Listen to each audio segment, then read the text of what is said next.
Hi. So in this session, we're going to talk about matching colors and color correction when we actually compose it to different elements. So what I've got here, I've got a background where I remove the sky. It's only the background, and then I've got this extra additional element that I want to compose together with. And so what we're going to do, first of all, we are going to try and almost treat this image. We want to kind of create color correction on this background image first.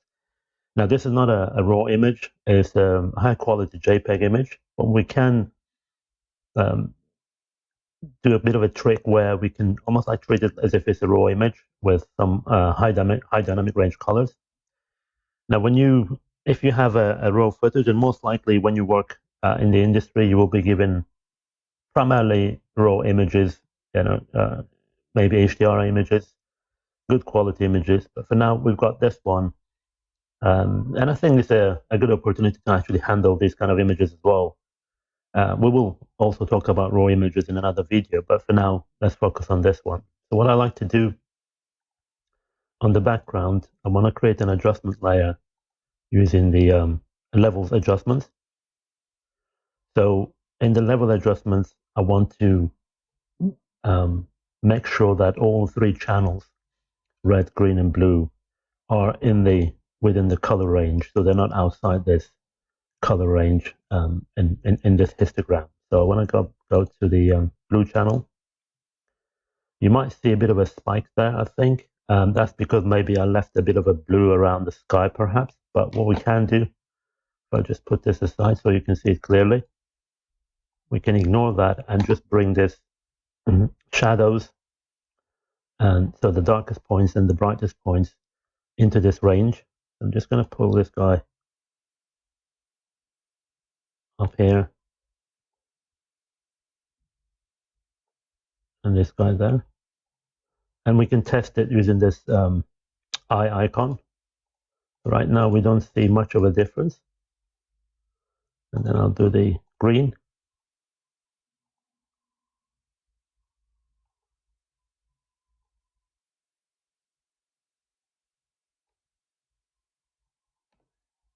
Trying to bring this into the range as much as we can. And then I think it was a red. No, so if I just bring this up.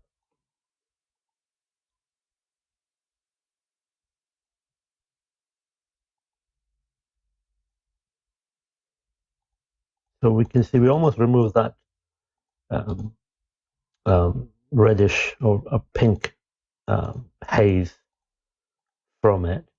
Now, the reason for that is that maybe you will have a different sky and you want to create an overall adjustment layer that actually has the effects of the color of the sky on the background. You don't want to have this haze around, so you want to remove that and make it more vivid and more dynamic.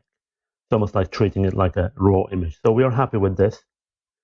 I'm just going to bring our layers. So the next one is our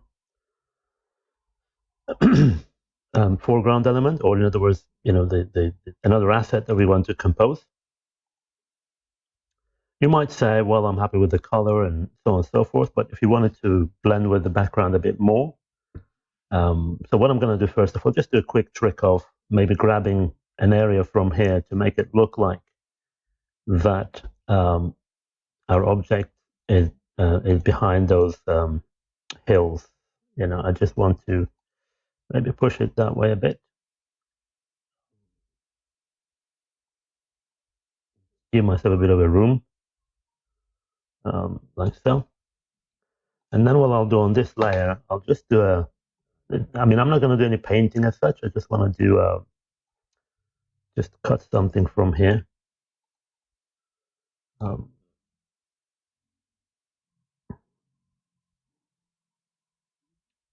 Here will be good. So we want to just hide it behind those hills. So when I grab It's very crude. The intention isn't to do this part. It's just I want to make sure. Turn this off. I want to make sure we've got something in front so it looks a bit better.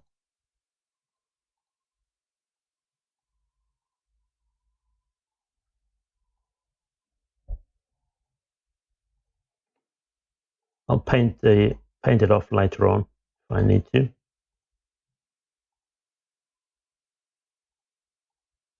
Any excess pieces, I'll paint it off. So I'm gonna go whilst this layer is selected. I'm gonna go edit, copy, and then deselect my selection, and then go to edit, paste spatial, paste in place. So we know that this guy is there. It's grabbing the same colors as our original layer.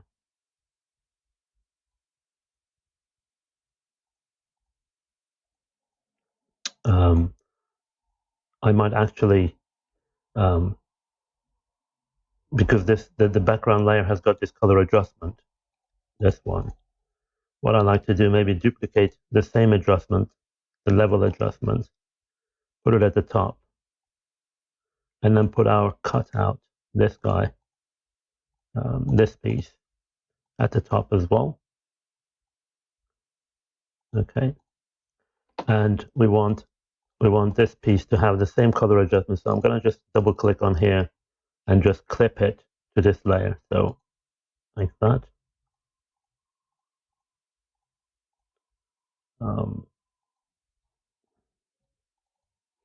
Same on this guy.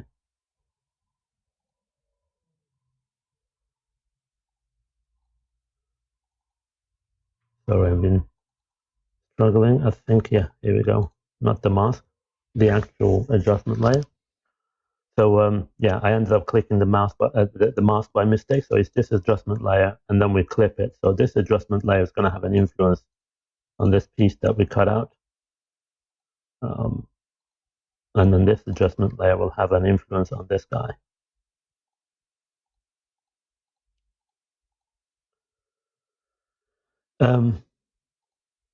Let's test it again. So we want to make sure that, so this works. I'm just going to turn them off, turn this one off, and try it on this guy. We can double click and make sure things are okay. And we can adjust that as well, because we've got an adjustment layer. We can make sure that the color matches later on if we are not happy with it. Okay, so the first adjustment layer affects the cut that we had, and then we have our building, and then we've got the other adjustment layer that is affecting the background. So we are okay. Now the subject, our main intention is to match the colors of this building to the background. So that's the objective. And ignore these kind of little bits and pieces. I will mask them out, so don't worry about that. Let's try to match the colors. I'm going to turn these things off and just focus on our building. Excuse me. In fact, I could prefer maybe masking the building out to actually make it look like it resides, it sits on these little hills. Maybe there's a bit of a continuation there. That could work as well. But as I said, it's not a big deal. So let's match the color. So what we're going to do for this one, we're going to create a curve adjustment layer. Similar to levels, we've got our brightest points, darkest points, and we can actually use the curve to control. And you can play with your curves. Now, right now, it's affecting the entire image, so I'm just going to clip it to this object only, so you can see. You can control the brightest points and the darkest points using this curve adjustment, and you always have an input and output. So that's kind of with the numbers that you can actually see where you are in that histogram. But what we're going to do is just a trick. We can find out the shadows, midtones, and highlights of the background image, and then almost copy that and then apply it to this guy. So what you can do, if I just zoom out, we look for the darkest points and then maybe the gray points and then the white points on this image. So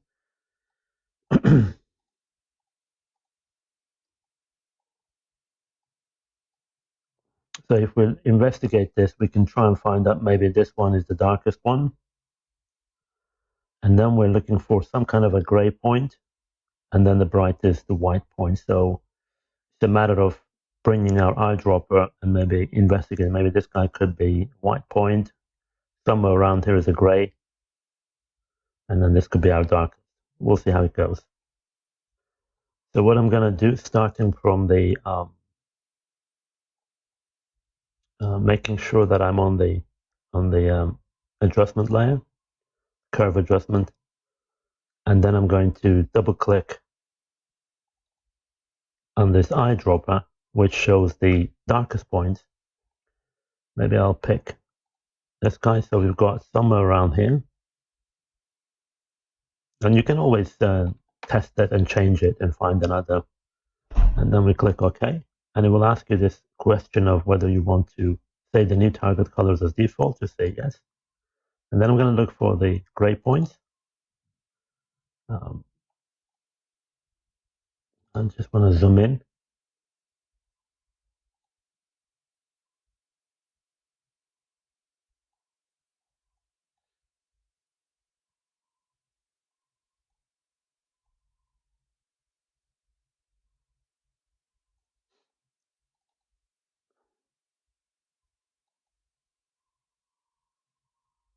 Somewhere around here maybe. So that's good. And then yes. And then we're looking for a bright point. So I'll try and pick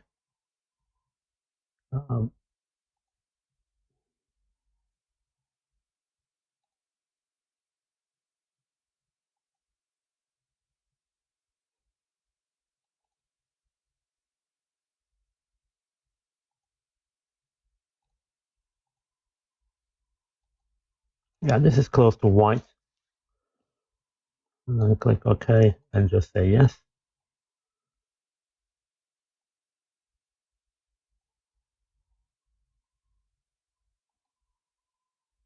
And now, whilst this curve adjustment menu is on, we can now go back, because we saved those colors, we can now go back and apply this. So this is going to be our darkest point. So we're going to click on this guy. Now on our image, we can click a dark point. It's going to be our gray. So I'm just going to zoom into our object and find the gray point, like a mid-tone.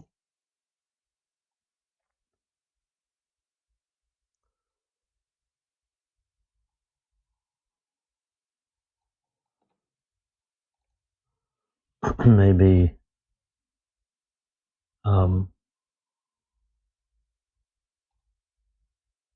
that's too much, but we'll see how it goes. If not, we'll change it.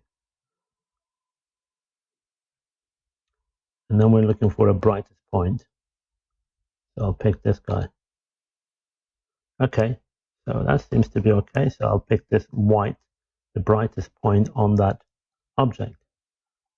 So I'm just going to zoom out and just collapse this window. And we'll test it. So you can see now it's got something like this. I'm just going to zoom out to see whether it's blending with the background. Now, if you feel it isn't, I think it's primarily because of the gray point. Maybe we could go back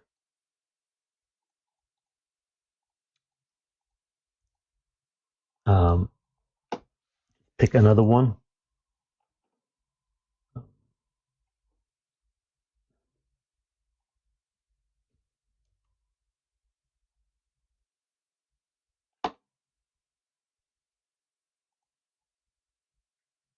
This seems to be more in line with it, but it gives a bit of a dawn, early morning feeling. We can leave it there. And the other thing you can do, if you use your curve adjustment, I think as a first step in terms of matching the colors, you could for instance, create another curve adjustment. Another adjustment layer. In this case, is the color balance, and I'll just basically what you have here now. You've got your shadows, your midtones, and your highlights. So, for instance, if you want to deal with your shadows, i.e., if you want your shadows to have a bit more of a towards a red, the opposite of cyan, then you can do that. And then if you have your midtones, like your gray points, in other words, you can see, and if you want the building to be a bit um, ever so slightly distinctive, a bit more visible, and you don't want it to be purely blended with the background as such, you can do that. And then your highlights, the opposite of blue is going to be obviously yellow, so you can make it, if you want a bit of a cool temperature along with. So you've got a bit of color on there now.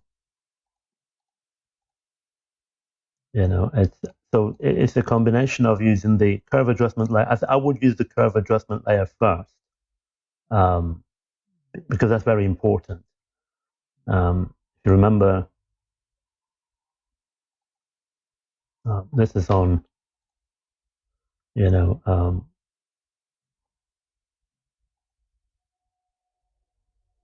that's without the curve adjustment. That's with the color balance, but it makes a big difference. The curve adjustment layer makes a big difference. So I would do that first, and then employ the color balance if you need to do any further tweaking. Okay, I mean, curve adjustment layer in itself can give you the results you want, but if you need to do more to this guy, then yeah, do that. So yeah, we've got these. So what I'm going to do, for example, so I'll go and call this BG layer. So that's BG layers level, so we know that.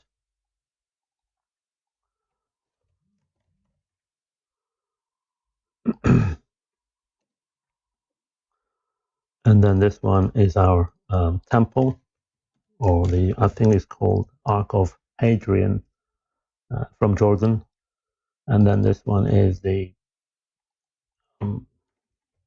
temple color balance and temple curves for now. And this one, we just have to give some proper name. Small hills cut out, and then small hills levels. Okay, so you will have a lot of things happening. It's important that in this case, say you might want to group them. So I call this temple group, and then holding on to shift, selecting the background and its adjustment layer, and this one is called BG group, the background group.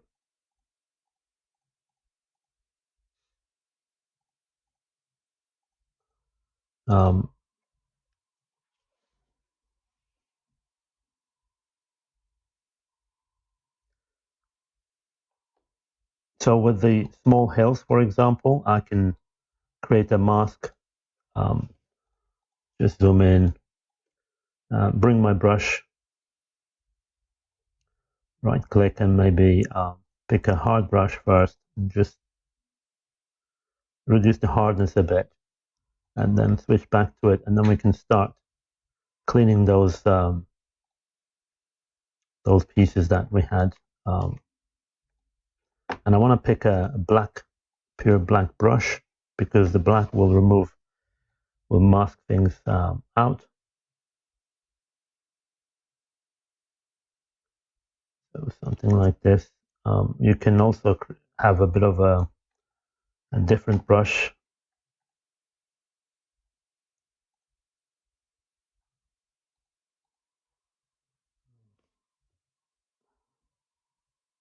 So if you want to make it look like a bit more jagged edges, a bit more uneven, you don't want it to look too smooth.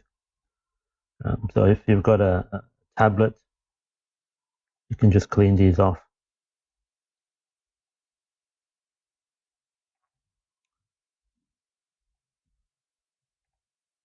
And later on, bring up your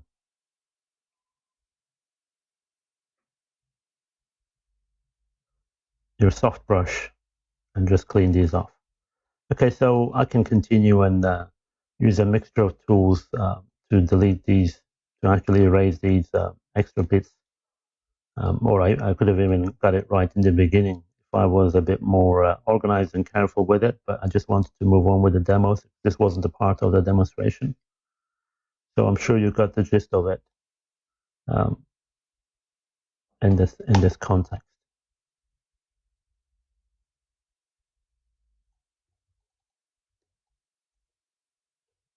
So yeah, we can do more to do with this guy, and I don't want to have any white pieces around here, and I can bring my soft brush, just trying and blend it.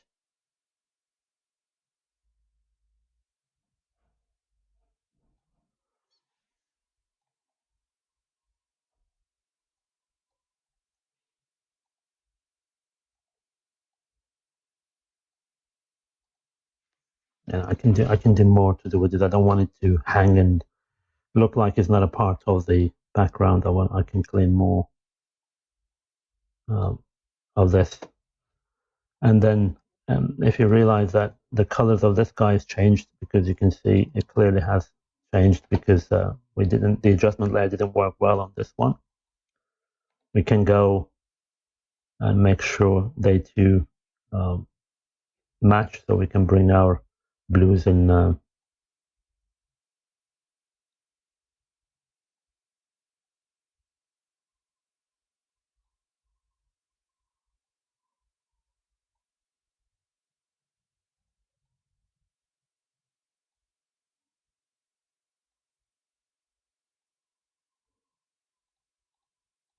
Yeah, it's richer. Okay, so we can, because we're working non-destructively, we can actually keep those adjustment layers.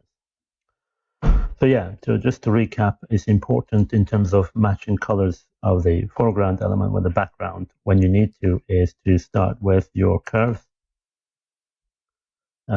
You identify the shadows and grays, the midpoints, and the brightest, the highlights on your background image, or the image that you want to compose the new element into. You identify that, you make sure those colors are recorded, and then you simply just pick your black points, your gray points, and your white points on the new image. So that's it. That's how you that's one way of matching colors in your scene.